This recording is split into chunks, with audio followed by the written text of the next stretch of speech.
آج ہم بات کرنے والے ہیں فرانز کافکا کے شارٹ ناول میٹامورفوسس کے بارے میں، جس میں ایک کردار گریگور سامسا جو کہ ایک سیلز مین ہے اور اپنے گھر کے قرض اتارنا چاہتا ہے اور بہت محنت سے نوکری کر رہا ہے۔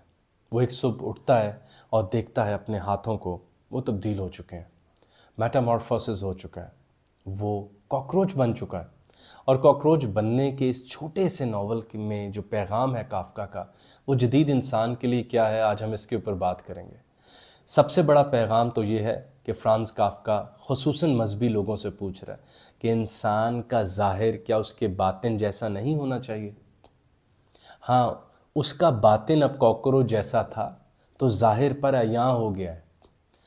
آپ لوگوں کا مسئلہ یہ ہے کہ ہم اندر سے اس کاکروچ سے زیادہ گھناؤنے ڈراؤنے ہو چکے ہیں، لیکن ہمارے ظاہر پہ پتہ نہیں چل رہا۔ ہم سب کا باطن اس سے زیادہ ڈراؤنا ہے، یا زیادہ پلیت ہے، یا زیادہ گناہگار ہے، لیکن ہم نے ظاہر کے اوپر ایسے جدید کپڑے، جدید گیجٹس، گھڑیاں، نہ جانے کیا کچھ پہن رکھا ہے کہ ہم اپنے باطن کو بھی اپنے ظاہر پر نظر نہیں آنے دینا چاہتے، اور نعروں کی حد تک ہم نے رکھا ہے کہ انسان کا باہر ویسا ہی ہو جیسا اس کا دل ہو۔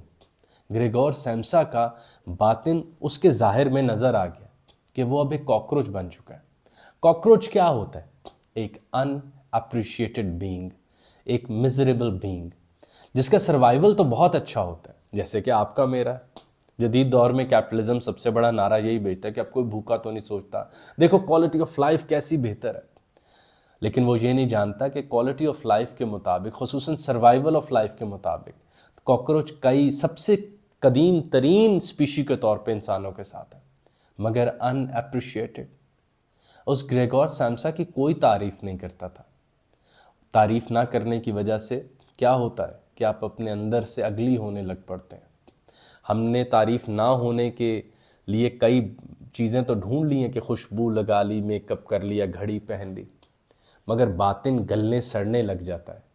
تو جیسے ہی کاکروچ کی کوئی اپریسیشن نہیں ہوتی، ہم کسی بھی شے کو بول بول کے خوبصورت کر سکتے ہیں، کسی شے پر رائے دے دے کر اس کو پہلے سے زیادہ حسین بنا سکتے ہیں، کسی شے کو خوبصورت انداز میں اس پہ شاعری کر کے اس کو یہ دعوت دے سکتے ہیں کہ تم اس سے کیوں دیکھتی ہو تم آئینہ، تم تو خود سے بھی خوبصورت ہو۔ مگر گریگور سامسا کی کوئی تعریف نہیں تھی، اسی لیے وہ اندر سے گلنے سڑنے لگ گیا، اور اتنا گلا سڑا کہ اس کا باطن اور ظاہر ایک ہو گئے۔ لیکن عجب مسئلہ یہ ہے نا کہ ہمارا باطن اور خصوصاً ہماری تنہائیاں اس سے زیادہ عجیب، اس سے زیادہ غریب، اس سے زیادہ مفلس، اس سے زیادہ اگلی، بدصورت ہے، مگر اب شاید ہمارے ظاہر پہ بھی نہیں نظر آ رہی۔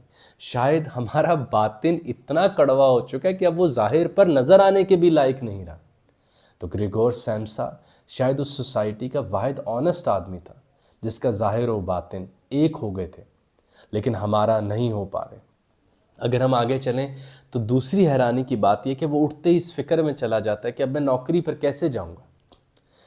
اور ایسے دور ہم دیکھتے ہیں کہ اس دور میں لوگوں کی ٹانگ ٹوٹتی ہے تو ٹانگ کے درد سے پہلے وہ ڈاکٹر سے اس آہ میں پوچھتے ہیں میں ٹھیک کب ہوں گا، مجھے نوکری پر واپس جانا ہے۔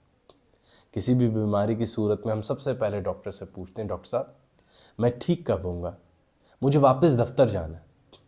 یعنی اب میں اپنے ساتھ نہیں رہ سکتا، مجھے اپنے ساتھ رہنے کے لیے نامکمل کر دی گیا۔ مجھے یوں لگتا ہے کہ میں مکمل ہی وہاں ہوں، جب تک اس کرسی پر صبح دفتر جا کے نہ بیٹھ لوں، میں موجود ہونے کے شاید کوئی تقاضے خود کے لیے بھی پرووائڈ نہ کر سکوں۔ تو یہ ایک عجب بات ہے جو فرانز کافکا نے ہمارے سامنے رکھی ہے کہ گریگور سامسا جو ایک ان اپریشیٹڈ مزریبل کاکروچ بن چکا ہے، وہ اس فکر میں نہیں ہے کہ میرا جسم کیسے واپس آئے گا، وہ اس فکر میں ہے کیا نوکری والے مجھے نکال تو نہیں دیں گے، اور کیا میں وہ گھر کے قرضے اتار پاؤں گا۔ فیض صاحب یاد آتے ہیں، دنیا نے تیری یاد سے بیگانہ کر دیا، تجھ سے بھی دل فریب ہیں غم روزگار کے۔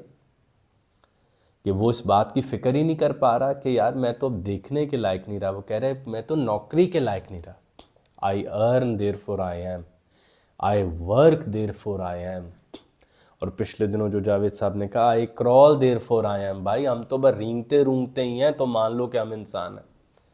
اور اب ہم اتنے بھی انسان نہیں رہے کہ اگر کوئی بری بات، کوئی غلاظت، کوئی بدگمانی، کوئی غیبت ہمارے اندر جو ٹھونسے چلے جا رہے وہ بھی اب ظاہر پر نہیں آ رہی.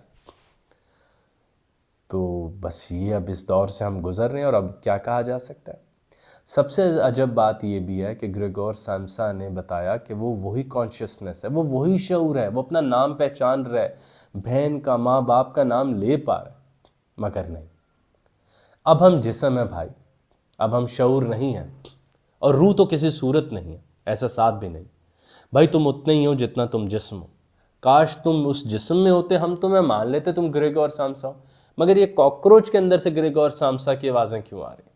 اور وہ بتا رہے کہ انسان فقط شعور نہیں ہے، کہ ہمارا اصل حوالہ شعور نہیں ہے، کہ ہمارا اصل حوالہ روح نہیں ہے. تو آگے سے گھر والوں کا جواب یہی سننے میں آ رہا ہے کہ نہیں، ہمارا اصل تعارف شعور نہیں ہے، اور ہمارا اصل تعارف روح نہیں ہے. ہمارا اصل تعارف جسم ہے، اور وہ جسم کتنا معاوضہ کما لے گا اس دور میں، ہمارا اب اصل تعارف ہوا ہے. تو ایک اور جو اچھی بات ہمیں اس میں دیکھنے کو ملتی ہے وہ یہ کہ گریگور سامسا یہ بات بتانا چاہ رہا تھا کہ دیکھو میں نوکری کا کردار تو اور نبھا لوں گا، دیکھو میں اس حالت میں بھی جانے کے لیے تیار ہوں اگر باس بلا لے. انسان کا کردار مجھ سے اور نہیں نبھایا جا رہا. انسان ایسے نہیں ہوتے، انسانیت یہ نہیں ہوتی، انسان بلیک میلر نہیں ہوتے، انسان غیبت کرنے والے نہیں ہوتے، انسان بدگمان نہیں ہوتے، انسان ایک دوسرے پر ہر وقت تیر نہیں چلاتے، انسان ایک دوسرے کے لیے مشکلات پیدا نہیں کرتے. انسان ایسے تھوڑی ہوتے ہیں کہ کوئی کراکروچ بن جائے اور وہ اس فکر میں وہ قرضے کیسے اتریں گے. تو میں آفس جا کے امپلائی کا کردار تو نبھا لوں گا، لیکن ابھی میرے لیے مشکل ہو جائے گا انسان کا کردار نبھانا. میں کافی تھک گیا ہوں، اور فقط میں نہیں ہوں، یا کئی اور لوگ ہیں جو انتظار میں کہ وہ کس صبح اٹھیں گے اور وہ کسی کاکروچ کی شکل میں ہوں گے تاکہ وہ بھی بری ذمہ ہو سکیں اس انسانیت کے کردار سے جو ہمارے اوپر بوجھ کی صورت میں ڈال دیا گیا ہے، لا تعداد توقعات کے ساتھ، جس میں کمانا ہے، مخصوص انداز میں ہنسنا ہے، مخصوص انداز میں رونا ہے، مخصوص وقتوں پر اٹھنا ہے. میں اب یہ اور نہیں نبھا سکتا. تو یہ ایک عجب سی پہیلی ہے جو اتنے چھوٹے سے یہ تو بھائی مکمل اس کے ناولز کا سیٹ ہے، فرانز کافکا کا میٹامورفوسس، بہت مختصر ہے. اور میری اس چینل پر ایک بہت عام کوشش ہوتی ہے کہ میں بک ریویوز نہ دوں، کتاب آپ خود پڑھیں، کوئی بات میں بھول گیا ہوں اس کو کمنٹ کریں، اس کو متعارف کرائیں، اور ایسے کرداروں سے ملنے کی کوشش کریں جس میں بارٹل بی کا کردار ہے ایک اور ناول میں، Bartleby the Scrivener. Franz Kafka کا میٹامورفوسس میں گریگور سامسا کا ہے. ہمارے پاس البرٹ کامو کا اسٹرینجر ہے. Letters from the under ground کا کردار ہے. ان کرداروں سے ملاقات کیجئے تاکہ آپ کو پتہ چلے کہ کس خوبصورت انداز میں ان لکھاریوں نے بغاوت کی ہے، اور ہم مسلمان ہوتے ہوئے کس غلط انداز میں منافقوں کی طرح زندگی جیے چلے جا رہے ہیں، اور ہر طرح کا آپریشن، ہر طرح کا ظلم، اور سب سے بڑا ظلم ایلینیشن ہے، جس میں نے آپ کے سامنے یہ بات رکھی کہ اس نے کہا میں وہی شعور ہوں. انہوں نے کہا نہیں، شعور وہ اور کچھ نہیں ہوتا، جسم ہوتا ہے، کپڑے، گاڑی، گھر، اور سب سے بڑھ کے تمہاری سیلری سلپ، وہ سب تعین کر دیں گے نا کہ تم کون ہو. تو اگر تمہارے پاس وہ سب کچھ ہوتا تو ہم اتنے سوال پوچھتے ہی نا. اور وہ ان سب کی طرف یقیناً دیکھ کر سوچتا ہوگا کہ تم سب اب کاکروچ بننے کے لائق نہیں ہو، ورنہ تمہارے اندر بھی اتنی غلاظت، گند، بدگمانی، منفی تاثرات گر چکے ہیں کہ تمہیں کاکروچ بن جانا چاہیے. یا شاید تمہارے اندر اس سے زیادہ بھیانک کوئی روپ آ چکا ہے جس کی تبدیلی کے لیے جسم کے پاس بھی اجزاء نہیں ہیں. میرے کاکروچ بننے کے اجزاء تو جسم کے پاس تھے، تم اندر سے اتنے خطرناک مخلوق بن چکے ہو کہ وہ ظاہر میں آ ہی نہیں سکتا، کیونکہ ظاہر کے پاس اتنی قوت، اتنے اجزاء ہی نہیں ہیں کہ وہ تمہارے باطن کا ڈراؤنا روپ سماج کو دکھا سکے.